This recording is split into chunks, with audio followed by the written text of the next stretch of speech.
Okay, thank you all for joining us tonight for the first budget meeting for the 2022 budget.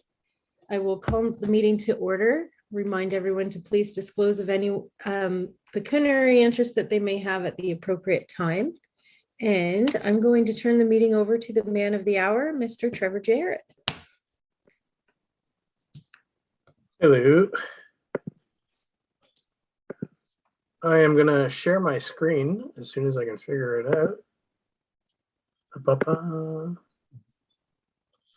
Can everyone see that? Yep. Okay. Essentially, as many slides as I have, a lot of them are just information purposes, and I'll be talking off a different script. As always, as in past years, if you have a question, please feel free to stop me at any given time to ask the question, or at the end. I'm open to either, and generally I won't be answering the questions. I will defer to the appropriate staff member, and I think we're prepared for it.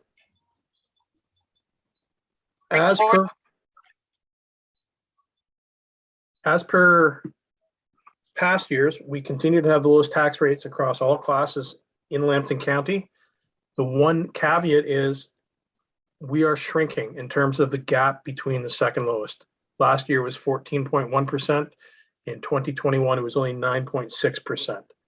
Their growth comes from the fact they have a lot more development and a larger, broader tax base than we do. So they are holding tight at their current tax rates, and it is impacting us. Reserves per resident continue to grow. We have gone from $234 per resident in 2014, and now we are approaching projections of $2,750 by the end of 2022. The debt per resident, on the other hand, continues to follow a nice trend also. We've gone the opposite way. We peaked at 1107, and now we're down to 832 by the end of 2022. When we look at third-party debt, it even comes down further. Third-party debt takes out all debts that we owe just to ourselves for the sewage lagoon and accessibility projects where we borrowed from our reserves to self-fund. On a graph, this is a very nice trending graph. We see the growth and we see the deficit going in the right directions. And it really helps considering that we're taking on new debt for the first time since I've been here in 2022 with the East Lambton Community Center. Debt servicing, again, it's dropping, brought down to approximately, for third party, 1% of our total debts, our total interest, total revenue. So it's coming down accordingly, and we're getting good traction on that. For comparison purposes, here's the rank of everyone's general rate for 2021. And on the right-hand side, it's taxes per household that go to the lower tier for a $300,000 CVA. So essentially, if you break that down per $100,000 CVA, we're getting about $450 per 100,000. Graphically presented, this is changes in responsibilities in terms of how it's gone. We're carrying the bulk of the responsibilities, but we get the least amount of funding, and we have to rely on a lot of third parties, and we'll get into that later. This is where it gets a little bit more interesting. As everyone saw a few weeks ago, MPAC has postponed the 2020 assessment update until 2024. What that means is we've got a stalling in assessment rates at the 2020 level. So unless there's a change to the property, we will not see an increase in the property value. So each dollar or each percent of tax increase will generate, based on our tax base, $26,000 in taxes And for this exercise here tonight, I've proposed a 2.5% tax increase. That equates to $66,500.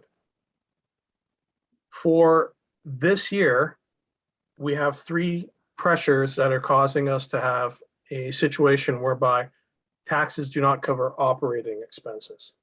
The first is insurance is anticipated to go up 25%.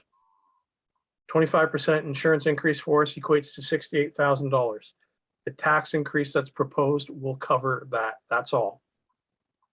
The addition of the new township office and the East Lambton Community Center, when we were talking about the construction of both those projects, I said, based on the growth of the CVA, we should be able to afford those with no increase in taxes. If the growth in the CVA had happened as expected, that would be true. Unfortunately, COVID has occurred. And for the time being, I am suggesting that we cover that through our reserve funds. It's going to be council's decision, but we do have that elasticity and the opportunity to do that. As per highlights, going through the various different things, there's our tax base. If we go with our tax rates, we're going to be about 2.6. If we went to the second lowest, we'd be about 2.9. If we go to the median, we're 4.2. And if we had the highest tax rates, which go back to the slide, I believe it's Oil Springs, we would generate just a shade under $6,000 in tax revenue to the township. We don't need to get there. We don't have to get there, but that's the visual presentation. So out of every tax dollar that is paid by residents goes to three different parties: the township, the upper tier county, and education. We get 40.8%. If we went to the median rate, we'd get 52% or 51.9. And if we were at the highest, lo and behold, we get 59%. Great interest and information from there.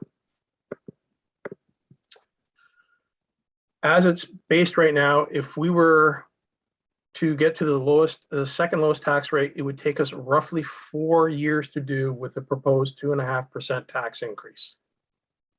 If we were to go to the average tax rate with a proposed tax increase, it would take us 24 years. If we're going to go to the highest, it would go to be 47 years. We don't need to. We have managed our funds fairly well. We are growing, and I think the growth that is going to come to the community through CVA increase and development in time is going to help ease the gap that we're going to be experiencing this year and perhaps the next couple of years.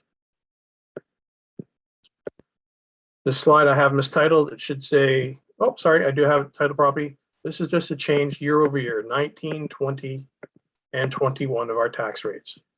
The one thing that is very interesting to note is our full CVA for residential and farm dropped from 20 to 21 due to a misallocation stemming from MPAC, whereby if they don't have a form filled out, they set everything back to residential, it gets taxed at a higher rate.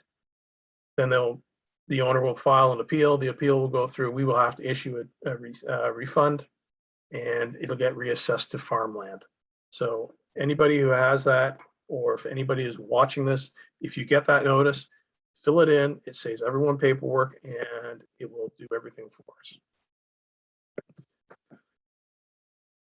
By category, this is where the taxes come from. Almost 50% of our taxes come from residential tax base. Farmland is the second largest component at 32%, and commercial and industrial form about 11-12%. This shows the shift year over year.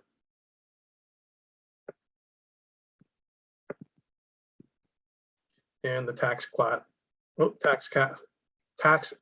growth. Residential had a big bump 2 years ago, so did farmland. And it's just evening out. I think with the next CVA exercise, that'll be in 2024, we're going to see significant growth in those two categories again. Another nice little note, nothing too significant. Nothing new, exciting there, just a follow up from prior years in the same note. Just as that essentially we're dependent on two categories, agriculture or farmland taxes and residential. For the township to operate, we operate 9 separate, I believe it's 9, 2, 4, 6, 8, 10, sorry, 10 separate departments. And the category split is according to this chart. The largest component of our budget that we spend is public works. However, Parks and Rec, general government, and protection are very close and growing. Protection relates to your fire departments, bylaw enforcement, and the largest portion of it is your OPP contract. The OPP contract is slightly lower this year than last year. However, we do expect a adjustment coming through for 2020 end of year costs. They do reconciliation and they make the adjustment. And I haven't forecasted that, but I expect it to be relative to the same as last year, about $20,000. And the graph allocated by dollars.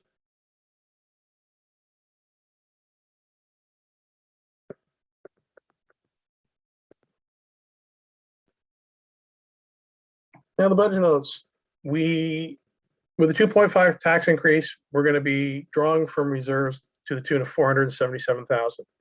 However, when we deduct the debenture principal repayments, it comes down to $320,000. We have incorporated the recently renewed collective bargaining agreement for union staff and the wage study into the numbers so they reflect accurately. The 25% insurance rate increase has been applied to all departments. Again, it equates to roughly $68,000 or the 2.5% tax increase that we have asked for here. OMPF, even though the Ford government said would remain stable or return to previous levels, has decreased. It's not material, but it has decreased marginally. Yes, Mayor. Yeah. I was under the understanding that that would stay steady. We got a marginal decrease. I haven't had time to explore it, but I would imagine their numbers have changed in terms of our number of households may have decreased, because it's roughly about $4,500 per household. So if our households change by 3, I think that's where the number comes from. Okay, so do we have a number of, like, in the last 4 years of how much that's decreased?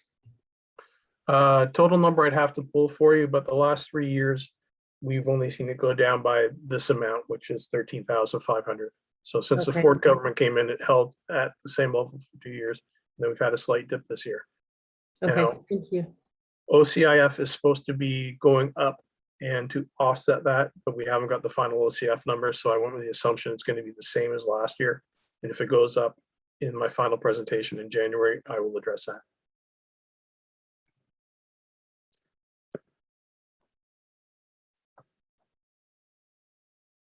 The risks are fairly simple. Same as normal. Capital overruns, decision on financing and construction, new hall, continuing excessive grant applications. If we are successful in getting grants, the amount that we will borrow at the end of the day will decline.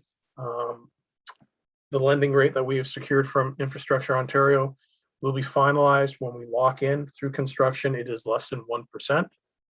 So we've drawn $3 million so far. We have little no contingency in department operating budgets. Any emergency situation will create an operating deficit. That is partly done on purpose. That way, if there is a situation, you're going to be informed. And rather than us having leeway, we will come and council will have the information available and make the decision at that time.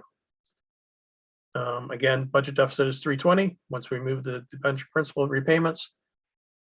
Further OMPF erosion has been budgeted for future years. And I haven't heard whether or not the Ford government review of the program principles is complete. I reached out and got resounding silence. Opportunities. Waste management rate projection for 2022 is greater than budgeted. Last year we budgeted, for 2021, we budgeted 3.725. They are tracking to come in at $4 million in terms of host fee this year. We've increased the 2022 budget to reflect the $4 million. And hopefully we get the restoration of the OMPF. We will find out the difference. We're hoping for industrial commercial partners in growth and residential growth, which will lead to an expansion diversification of the tax base. That is that presentation and talks about the numbers that are within there. I have a few other quick notes. Water and sewer rates are increasing based upon the last rate study, so they're going up another 5%. That will ensure that we cover what is required to maintain the service we have right now. It doesn't fund for new growth. We have healthy reserves in both right now, and it's only because of the fact that usage is higher than what we've been expecting. We recommend that council revisit the usage profile for water and sewer, because right now we have a diminishing fee structure, rewarding the higher users at the expense of lower users. It's great if you're an industrial user, but if you're an industrial user and you're drawing higher resources, I think it should be that you pay for it, and it seems to be the model that most municipalities are going to now. We also recommend that council reviews the overall impact of Department 637, which is the BMX park, just due to the fact we have high user costs, high cost per user. I think it hasn't been used this year really, and we still are incurring costs just to maintain it and go from there. 60,000 was added to Department 640, the arena. The administration assistant was added, and the cleaning contracts for the halls have been eliminated as staff take on more of those responsibilities. There's also an increase in staffing for next year once the East Lambton Community Complex comes on board, which explains the growth in the salaries there. We've only done it for a half year. It might be high, it might be low, but it's our best guess based upon the construction timeline we had at the time preparing this. We also added 22,000 to development. We're trying to run the Win This Spot again next year. It may lapse if I can't find a space, but I want to have that there in case we do, because we've got a few buildings that have reached out to us, and it would be nice to bring in another business in the near future. As mentioned, we have the $320,000 shortfall in operating. If we had the prescribed or recommended CVA increase that Municipal Connect, I can't remember the name of them right now. Impact. Pardon me? Impact. Thank you. Welcome. If we had some money that Impact had prescribed the CVA increase, based on the numbers at the conservative side, low end, it would have added $215,000 in revenue last year. Cumulative, which would have been year 2 of the increase, we would have had 452. Or in other words, if it wasn't for COVID, we would have been able to fund the growth that we have taken on. So that's everything I have on the operating side of the budget. Are there any questions before I quickly move to capital? You're proposing that we fund the $320,000 shortfall from operating how? Just From to the reserves that we have. If we go to tab 3, You will see unencumbered reserves that we have right now are approaching $5 million. We have done some smart steps in the past few years to grow that number, and we will continue to grow it.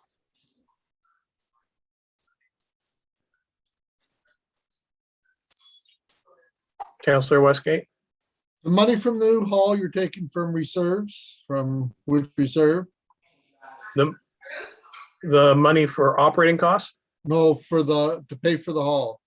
To pay for the hall, we've taken out a loan with Infrastructure Ontario. Okay, And once we finish the fundraising program and see exactly where we land on grants, we will finalize that loan and then see exactly what it's going to be and prescribe what sort of payment term we should have. oh, I thought I heard you say you were taking out of reserves, but that's fine. Mhm. Sorry. That loan, oh, sorry. Nope. That loan, how long of a term is it? Like, as far as the interest rates, how long is the interest rates locked in? Because I can't see them going anywhere but up. Right now, this- it'll lock in once we complete construction. And at the time we complete construction, I will come to council with a report saying, here's where I believe our cash flows dictate we can go in terms of accelerating the payments. And the shorter the term will be what my recommendation will be.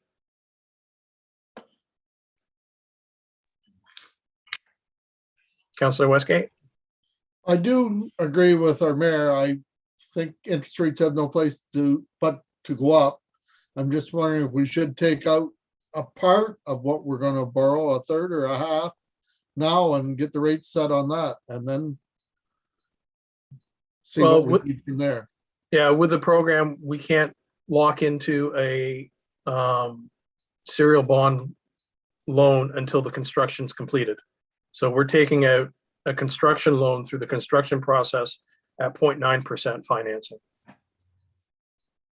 Oh, so we can't borrow the money for the rest, okay? No, we can't borrow it right now because I have to provide basically a certificate of completion from the progress reports. Unless we just borrowed for the arena part, and it should be done shortly in the new year. I'd have to reapply because that's not how I reapplied for it, but I'll investigate that.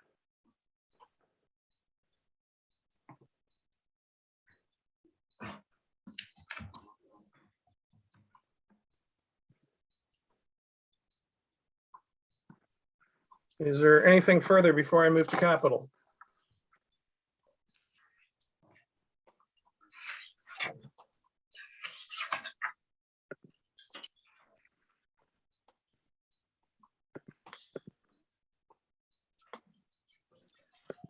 Okay. The capital budget that we've presented, tabs 11 and 12 of the binder, it's based off the 20-year long-range capital forecast and the asset management plan. The asset management plan is being finalized to meet the OREG 588-17 requirements that are due July 1st. We should be completed early part of 2022 and be ahead. We're supposed to have the core assets done by July 1st. We will have core and non-core assets done and be way ahead of it. We also have built in any engineered report that we have. Facilities conditions reports, the biannual OSIM report, the paved road study, the gravel road study, so that information is there coming from independent sources that are actually qualified to provide it. The biggest reason this is being presented and discussed about now is after approval, or even by the end of tonight, I'm going to ask for a soft approval for staff to start securing competitive pricing by writing their RFPs that can go out when the final budget's approved in the new year. But if we have a framework that we're going to decide upon tonight, it gives us the opportunity to do that. The 2022 capital budget uses 2.12 as a baseline that is escalated at the projected CPI 2% for future years. We've been high the last couple of years. CPI the last few years has been below 2%. This year it's roughly 4.7. It's changing as we go. Hopefully it's going to balance out and that 2% is going to be realistic, but we'll revisit it if it continues to escalate. External funding opportunities are pursued annually and added to the baseline total. That means that we add our OCIF funding and our gas tax. Essentially, your OCIF funding or gas tax pay for one project each per year. Generally, we allocate it to a road or a bridge project, or if we have small projects going on in Parks and Rec, we will look at doing it that way. Reserves are drawn upon when the project, when it's delayed or unexpected events arise. Efforts are made to continually monitor and reduce third-party debt wherever possible. And up until today or this year, the capital budget is built on a pay-as-you-go model. Next year, with the onboarding of the East Lambton Community Center, we will change that and go to a borrow base, but that'll be the first time. This budget calls for roughly $7,250,000, and the funding will be augmented from 2021 revenue. That should be 2021 revenue, and it's 2.12. The OCIF formula of 282, gas tax, COVID resilience. We got $100,000 that will be spent next year to build the workshop that's going to be attached to the north end of the arena. We secured the loan for it, and we're going to see the first time in my tenure with the township, we're going to increase debt for amount equal to construction fees, less donations and grants. At the end of 2020, our reserves were 9.8 million, out of which 5 million was unencumbered. And based on where we are tracking through 2021, a rough number, we'll see that number grow to roughly $10.25 million in reserves. If the capital budget is approved, capital spending will be 4.8, leaving projected reserves of roughly 3.9 million as of the end of 2022. And that's going to be subject to the new hall loan financing impacts. Based on 2021 waste management projections, we believe they're going to generate a similar revenue stream as they did this year, as they're projecting another 1.4 million metric tons next year. Trevor, can I just Yes. interrupt you for a second? I think you might be on your screen viewing your presentation, but we're still viewing your operating presentation. Huh. Says I'm sharing. I think. I'm going to stop and try it again. Thank you. You're on a roll. I'm following you, but it'll be good for the public to see. Did that change it? Thank you. I apologize. So I've gotten down to the goals of the 2022 capital budget. Public safety, co-funded projects where we can find them.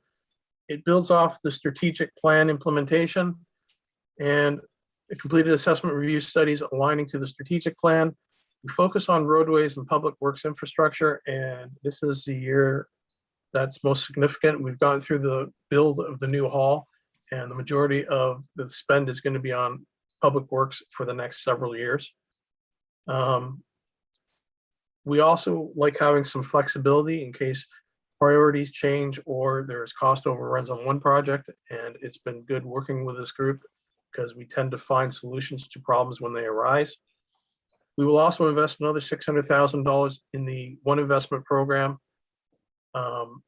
We have everything going into long-term investment strategy now because we have a balance sitting in a midterm investments of $1 million that we can draw upon fairly quickly if necessary.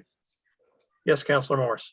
Trevor, are we still in the same position as we were, where our investments are making more money than the interest we are paying on debt? Last year, we made 10 points. Based on preliminary numbers from Infrastructure Ontario, I believe we're going to secure financing around 3.5%. Thank you. We were, again, using the same strategy we came to council with. There's market dips in February and September when investors harvest off their dividends. We buy once those dips occur, and we did the same thing this year. And we seem to be getting the same returns again. Good. We're trying to work with AMO and the One Fund to become a prudent investor status, and that'll allow us to be a member of the Joint Investment Board, which will allow us to go into different funds and open up hopefully higher returns. Okay, thank you. Again, my recommendation is if we do have surpluses on an annual basis, we look to invest into the One Fund, the One Investment Program, into the long-term program investment strategy. The quicker we can grow that, the better it will be in case of changes and less impact on taxes. Long-term capital forecast, pretty much I've gone over this. The one thing I will do is in Q2 of 2022, once we have all our reports and everything embedded into it, we will again generate or circulate a copy to council for the future years so that you can see exactly where we're trending and what pressures are going to be existing. It's something that we commit to do annually. I'm not sure if we did it this year due to COVID, but we've gone to a lot more granularity in this report, and it's very helpful for us, and it feeds off the information and studies that we've got from other parties. Other than that, thank you, and I welcome more questions.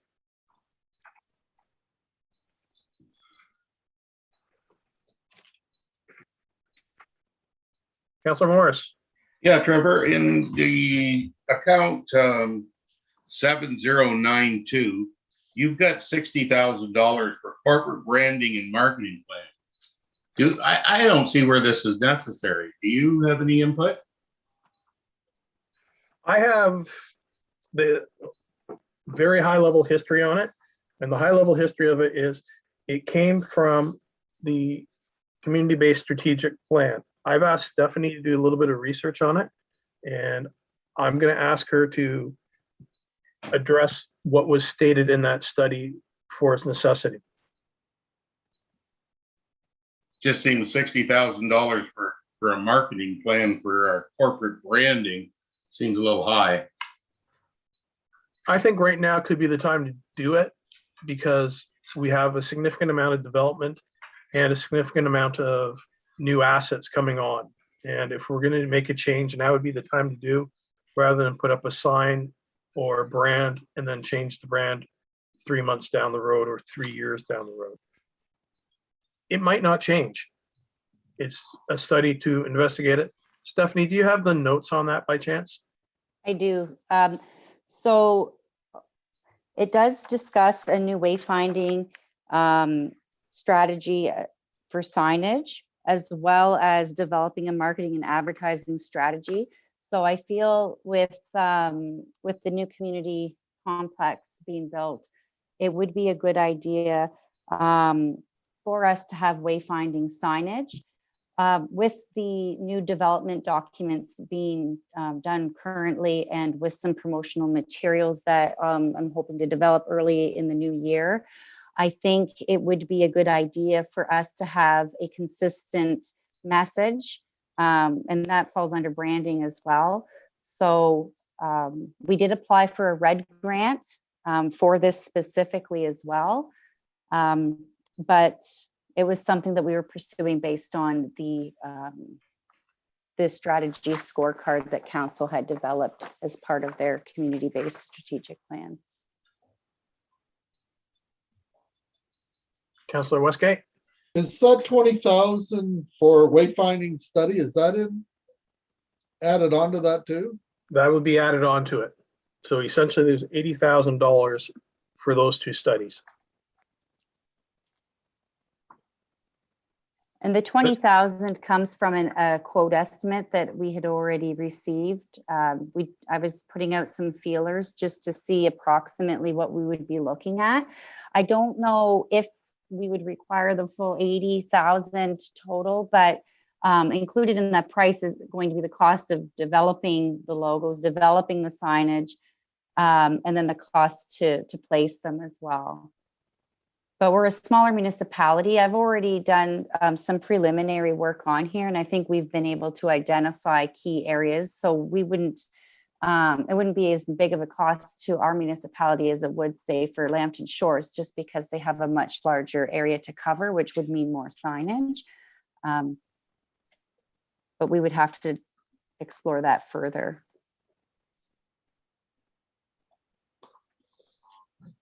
Like, do we not think that 20,000 would go a long ways into deciding what we need to do? Or make a good policy for us to go forward with? So from my understanding was with the quote was that the 20,000 was specifically for wayfinding. It didn't include the marketing aspect. And it also means that the cost for developing the materials aren't included in that either. Mayor Rumbo? So 20,000 for just a study to say where we need to put signs? It would be where and the style of sign, But not the actual signs itself. not the actual signs. There is in the 20-year capital plan, a budget for 2023 for the installation of the signs. And we, excuse me, we moved the installation of the signs out until the township developments had been completed so that we could incorporate the new hall, the new ball diamond, the new township office, and capture all those on the wayfinding signage.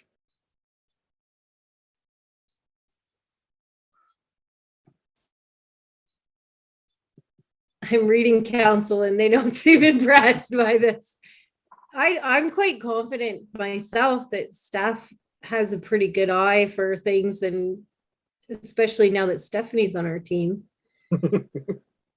Yeah, I think, I don't know, like we're at the point now where we're looking at wants versus needs, right?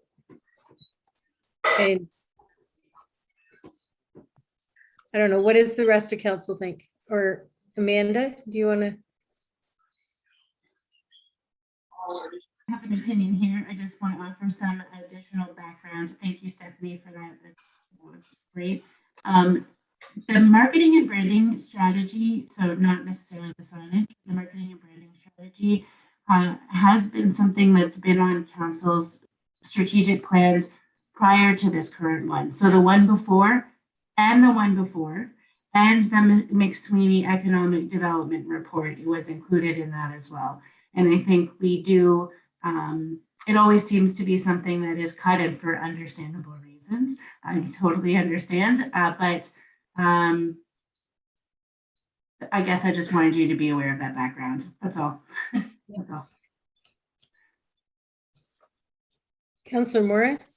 I'm still not comfortable spending the total of $80,000 on studies when we're $320,000 coming from reserves this year, guys.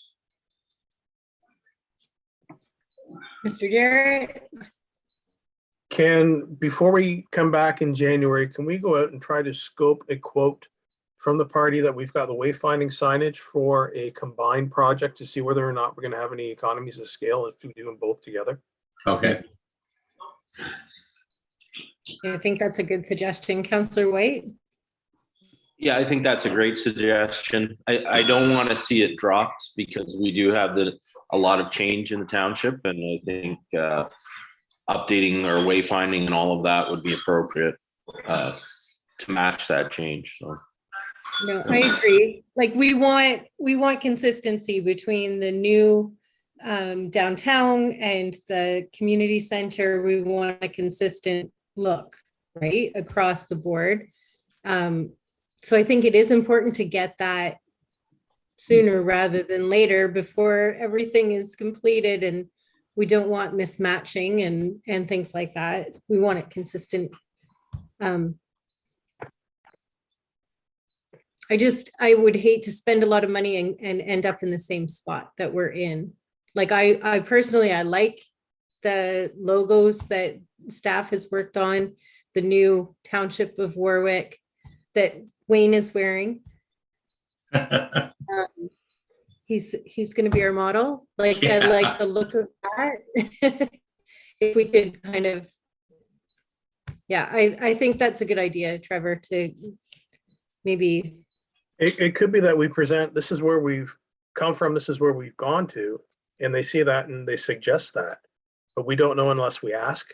And in Mhm. fairness, to give credit where credit's due, I believe the work for what Wayne is wearing actually came from Heather about 3 years ago, just as a idiotic request for me, but that's what I mean. Like, we have talented staff, is all I'm saying. Other questions or comments on either Councillor Westgate? I have a few things. The Warwick office rental, 30,000, what was that for? And essentially, it's a flat budget number. We've got it partitioned for an office space right now. When we're gone, it's going to be redone to a secondary office space for meetings. It's going to be basically to reestablish the meeting room that was there before, so that we can have committee of adjustment meetings there or other meetings there that are more appropriate to be at that facility. Okay, so you're going to tear out some of the stuff we did quite a few years ago there. Yeah, we've outgrown where we're at now, and it's hard to reestablish what was there before because it works for certain meetings and certain features. Would Andrew use them for drainage meetings? Or do you need a meeting place, Andrew? Or do you have it out on the farms? firms. Kind of a mix of everything. We've had them in the past. We've had them at the township office prior to COVID, which we haven't been able to have at the office since.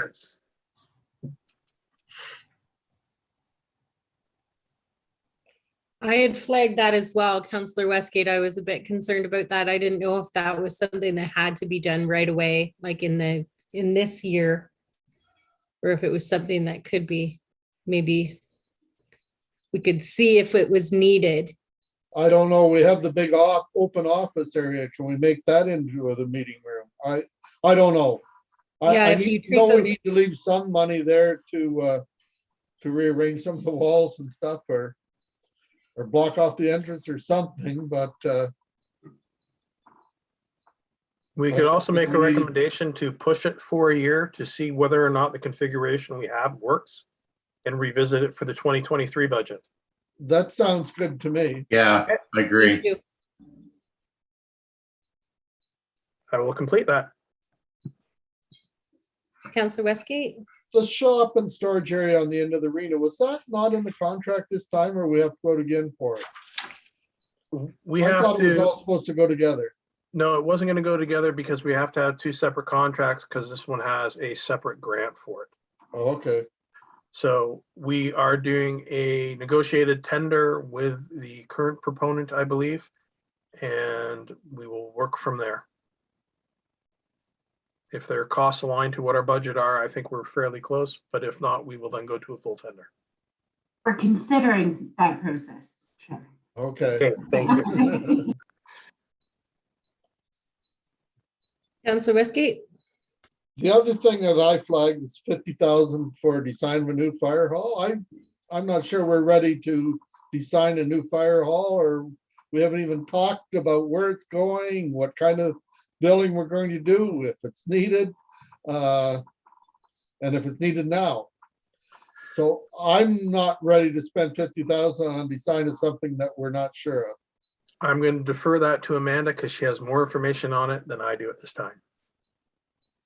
Thank you. A great question, Councillor Westgate. And one that I regret that you don't have that information and we haven't provided this back to council yet. We were in a position to provide the details back to council on our long-term needs analysis of all three facilities, including the Watford Fire Station. However, it had to be delayed for unanticipated reasons. So council has yet to see the results of that study and the structural analysis that was done on the fire hall. But what I can tell council that those results, or the preliminary results, were included in this budget based on those professional results from engineers. So you'll see two budget line items that relate to the Watford Fire Station, the $50,000 for design of a new location, and that's based on a review of the structural analysis at the site, and the need, the recommendation from two engineers to pursue replacement in the short term, in the shorter term. You'll also see, I think, Trevor, an allocation for some repairs to be made, structural remediation in the $350,000 at the Watford Fire Station. And that is for various repairs that have to be done for health and safety should we wish to continue to use that fire station in the immediate term. And they include installing a temporary support wall, looking at all the repointing all the bricks on the side. So essentially the walls are falling out. And it has been identified as a hazard. The engineers said that pursuing this work in the short term is necessary, even if the medium-term goal is to replace it. So I regret, though, that you haven't seen those reports to support this, and I understand that that's challenging news to absorb at this meeting. And also, I'm sure you have questions that I'm not probably able to answer to the detail that you would like. But that is what those two expenditures are related to, and they come directly from those recommendations from a structural engineer. So I do realize we have to fix some of the structural stuff up there, but I would think the 350,000 should cover that. I know, and I do know we have to spend some on washrooms and stuff, so maybe we need to see the other report before we can make a decision on that. So I think the intent of the $350,000 for the repairs budgeted for 2022 were just to remediate the structure and ensure that the building can continue to be used in the short term. It does not address things like accessible washrooms or any improvements to the facility beyond structural and safety items. And that is why, with that expenditure, a $50,000 design for a new location is recommended, because the study also shows that the hall has, aside from the structural repairs, it does not accommodate the uses that well. So the accessible washrooms are one issue, but there's other issues in terms of space and storage for future iterations of vehicles, for training space, for parking, for all the things at that site. So that's why design is suggested as a separate line item. And the $350,000 estimate came directly from an engineer who completed the condition assessment. And they're the ones who did the assessment in 2018. And then they came back and revisited and said, this is the updated price for the repairs that you need to make immediately for health and safety reasons. So of course we haven't tendered them, but that's where we inform the numbers that we're presenting. Would we expect that we would get that report before the final budget deliberations? I hope so. It is very close to ready. I did receive word, though, that the lead consultant recently went off on an unanticipated medical leave, which has actually the creation of our last delay. We were hoping to get it in before budget, so I'm not privy to the details related to that absence. So I can certainly follow up, and we can definitely make our best efforts to get it to council before the final budget, because I completely understand that you will want to have that level of detail of information. Councillor Morris? Yes, as the firemen approached you, Amanda, with whether they want this done, or what is their opinion? Yes, they have told me that they've been aware of challenges at the fire station for many years in regards to the structure. We had some representatives from the fire department on site when both engineering personnel were there, both for a condition assessment study as well as a structural engineering study. They did include some members of the fire station team who have a background in renovations and who have completed some work on the structure itself on the township's behalf in the past. And I was very pointed. I asked them with the chief present, what is your opinion if the recommendation to council would be to replace this building? Is that something that the fire station team would support? From the people in that room at that time, the answer was absolutely yes.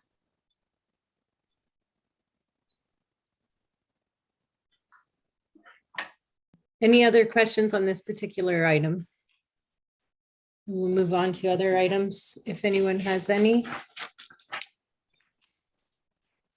There was one I had flagged when I was looking through it, the scoreboard replacement for 67,000.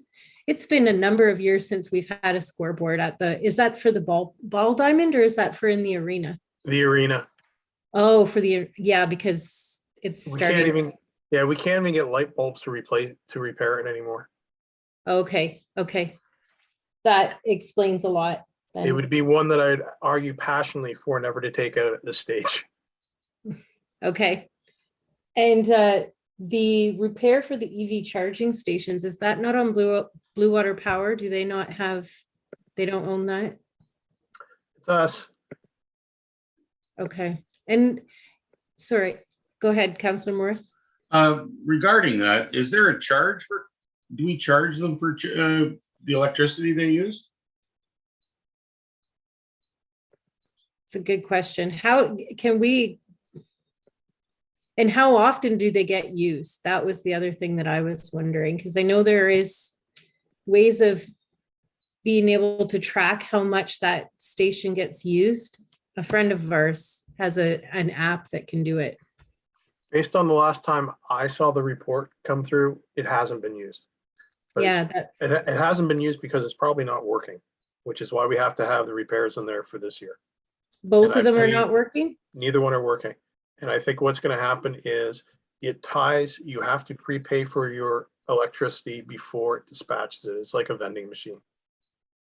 Okay. Jerry? I think Sorry, if- Councillor West. Say you have a Tesla, you have a card with it and you go up and you just pay for it right there with the card. We had a company here and the electric car, and they would have used it if they could have, but it wasn't working. Amanda? I just want to add for council's information that at the new East Lambton Community Complex, when it reaches its full completion with the parking lot, there will be wired in another 4 vehicle charging stations at that time. 2 are planned to be installed at the beginning, and the other 2 would be wired in for future connection. I think it's a 4 in total. I'd have to look at the site plan, but I believe that's correct.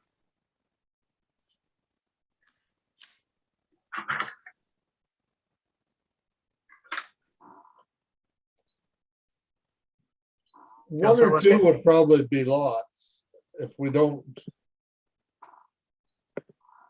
As of right now, anyway.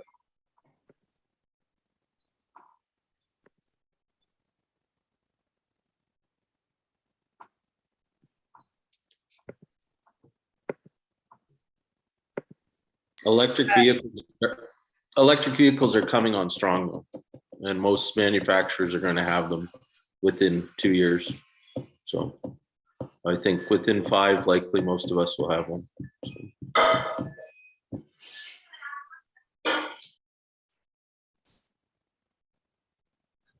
Any other questions or comments on any of the capital or?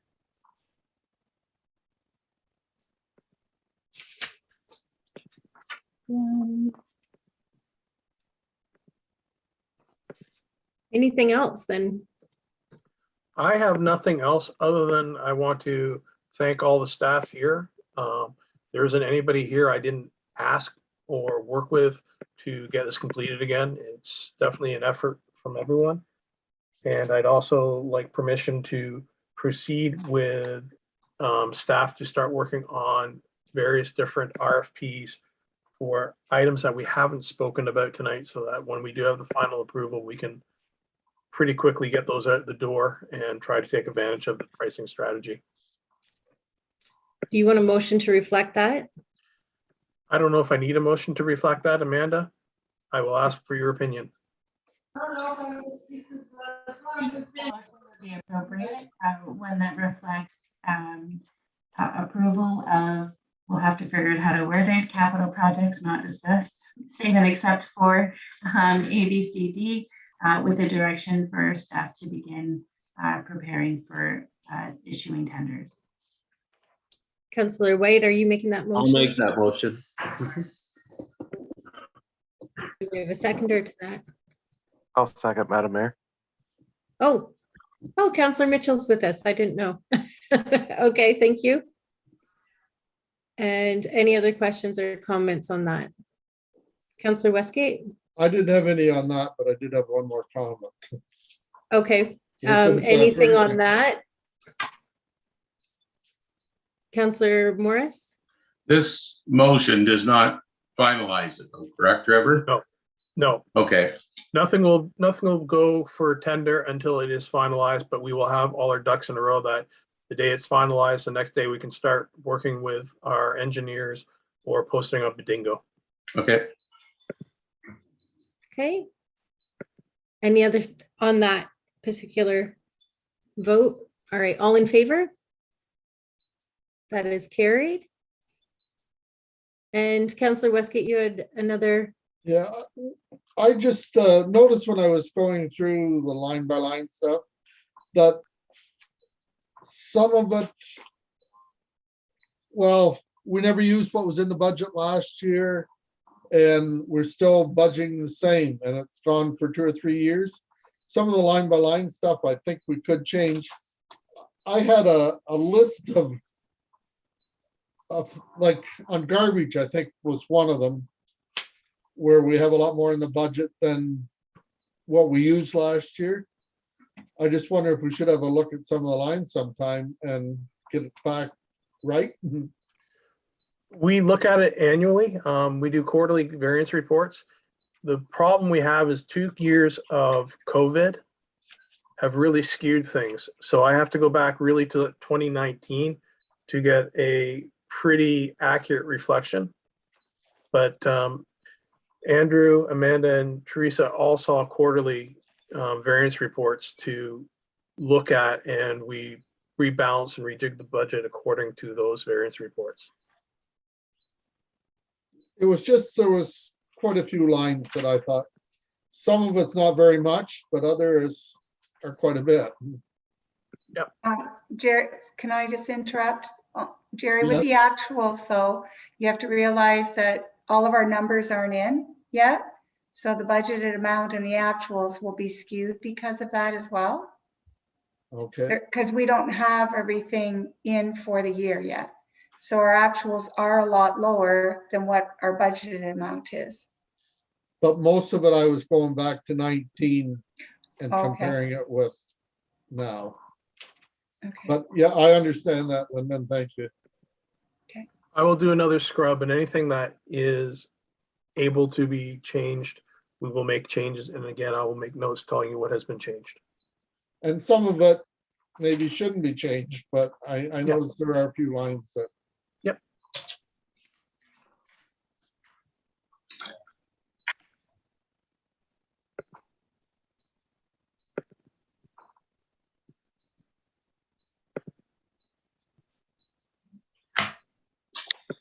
You're muted, Jackie.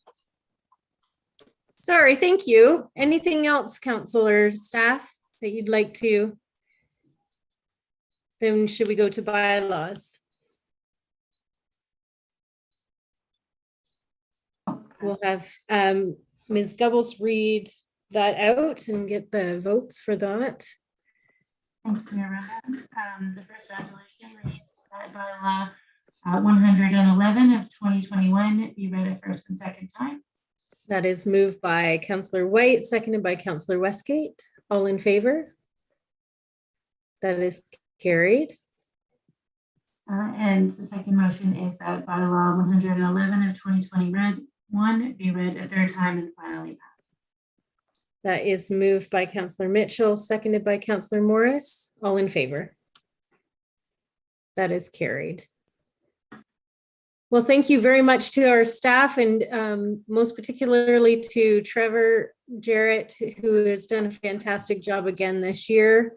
Very well done. The binder was very easy to understand, and we really appreciate all the hard work that went into this, and we look forward to the final scrubbed and polished version to be able to move forward. Yeah, excellent job by all staff. Good work, Trevor. Thanks, Linda, folks. All right, motion to adjourn. Counselor White and Counselor Morris, all in favor. That is carried. Thank you so much, everyone.